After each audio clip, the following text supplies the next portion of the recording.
Hello, this is Holden, and welcome to my CS5704 presentation. In this video, I'm going to talk about fault tolerance techniques in software engineering. To talk about fault tolerance, we should first talk about faults. Faults are flaws in the software system due to human error and can cause failure of the system if not diagnosed and addressed.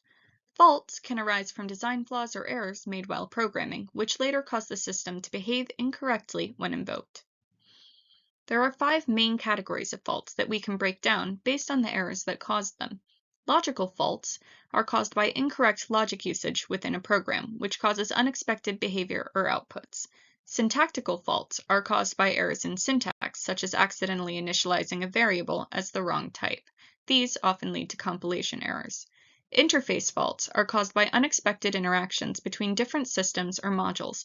Data faults happen when an error causes incorrect or corrupted data to be processed. Performance faults are caused by errors that lead to slower processing times or overly expensive resource consumption. These faults can be from choosing expensive data structures or functions within software, but they can also be caused by degrading or outdated hardware. Some faults are always active. These faults are called permanent faults. Most often, permanent faults are caused by degradation or damage to the physical components of a system. By contrast, transient faults only occur for brief periods of time and are rarely triggered, which makes them incredibly difficult to diagnose and correct. Intermittent faults are triggered periodically, making them easier to replicate than transient faults, but diagnosing and addressing these faults can still prove challenging. The goal when making software is to make reliable software. That is, software that consistently performs its functions without failure for a given period of time. Fault-tolerant software is similar, but not quite the same.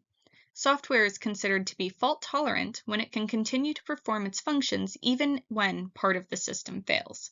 If the goal is to make software that doesn't experience failure, then why worry about fault tolerance? In an ideal world, we would be able to identify all of the errors in our software before they can become faults. Unfortunately, that world is rarely the one that we live in. Thorough requirements gathering, code reviews, automated testing, and continuous integration are some of the most commonly accepted methods of preventing or minimizing faults. But these methods aren't infallible. Many faults are difficult to predict and easy to miss, especially when working on a large scale. It would be ideal if you could assume that your software would run perfectly and wouldn't ever encounter a situation that could cause it to fail, but making that assumption is dangerous. Designing software to be fault-tolerant assumes that your software isn't immune to these situations and provides safe ways for the system to handle them. Fault tolerance isn't equally important for all software. It's mostly used for distributed systems in which the potential for failure is much greater.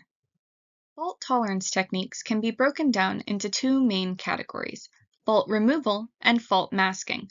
Fault removal strategies fall into either forward error recovery or backward error recovery. Forward error recovery looks to identify the error and correct the system state to avoid failure without terminating the software. Exception handling used in languages like Java or Ada is a perfect example of forward error recovery. Forward error recovery is ideal when the faults are identifiable in advance, and it is used with the assumption that you know what the fault is in order to correct the system state. In contrast, backward error recovery looks to correct faults by restoring the system to a previous valid version of the state before the fault occurred. The recovery block scheme is an example of this type of fault tolerance technique. Backward error recovery is ideal when you're not certain where the fault originates, and the next best option is to restore a previous state and run the process again. Both types of techniques have their own drawbacks. Let's pause and think. Can you come up with at least one example of a disadvantage to forward error recovery? What about backward error recovery?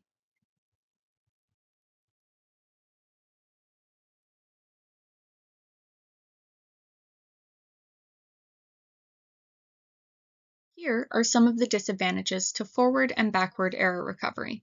When a system that uses forward error recovery encounters a fault that it can't identify or is not prepared for, the fault may still result in system failure, or may fail to return the system to a valid state. Backward error recovery returns the system to a valid state when a fault is found, But there is no guarantee that the same fault will not occur the next time the process is executed.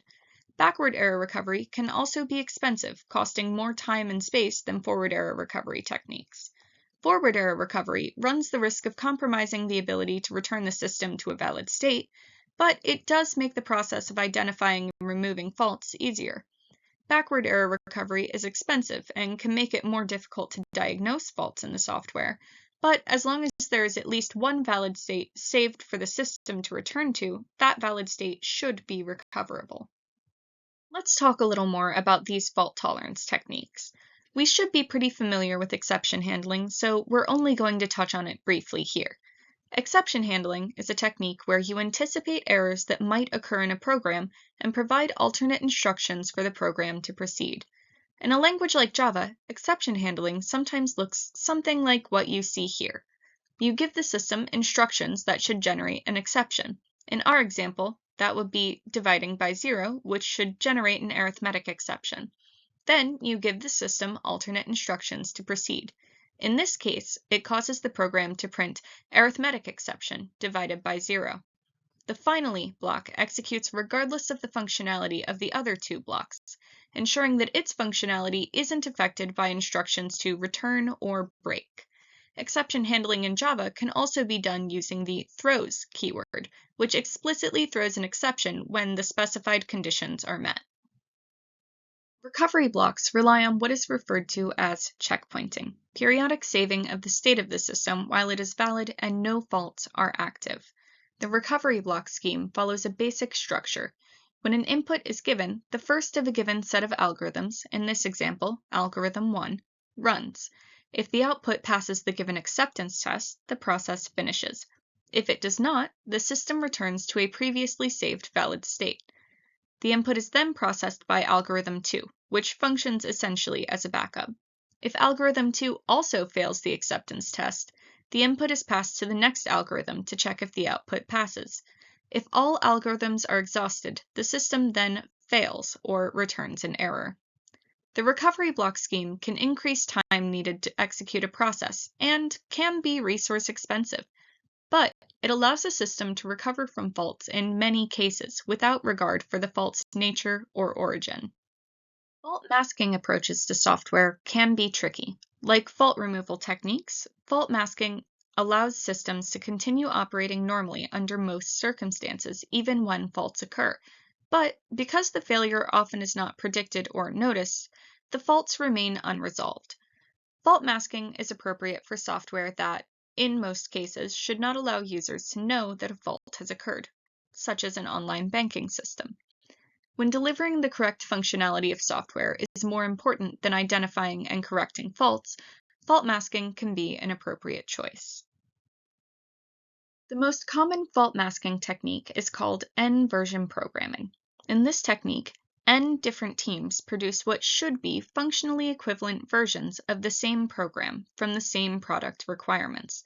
Because the teams do not interact during this process, faults should be localized to specific versions, and it is less likely that the same fault will occur in multiple versions of the software. While this approach may look similar to the recovery block scheme, there are key differences. In N-version programming, all of the alternate versions of the software are executed simultaneously, so no additional time is needed if one or more versions would result in failure. In this diagram, a given input is passed to each version of the software simultaneously, and the output of each of these programs is sent to a voting mechanism, which then determines the correct output. If all versions function correctly, any of them would produce the correct output. If one or more version produces an incorrect result, the voting mechanism should be able to determine the correct result if it is present in at least one of the software versions. N-version programming's greatest drawback is its cost.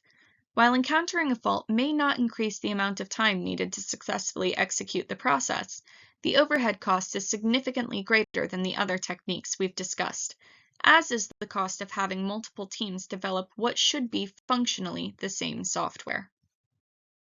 Our main takeaways from this presentation. Faults are caused by errors in software production. These can lead to failure of the software itself or of the entire system. Because predicting and preventing faults is difficult, Fault tolerance techniques can be used to help prevent failure. Fault recovery techniques include forward and backward error recovery, where the goal is to detect faults and to limit their effects on the software and its system. Fault masking techniques hide faults, and the goal is to deliver the software's correct functionality without worrying about where faults occur. That's it for this presentation on fault tolerance techniques in software engineering. Thanks for watching.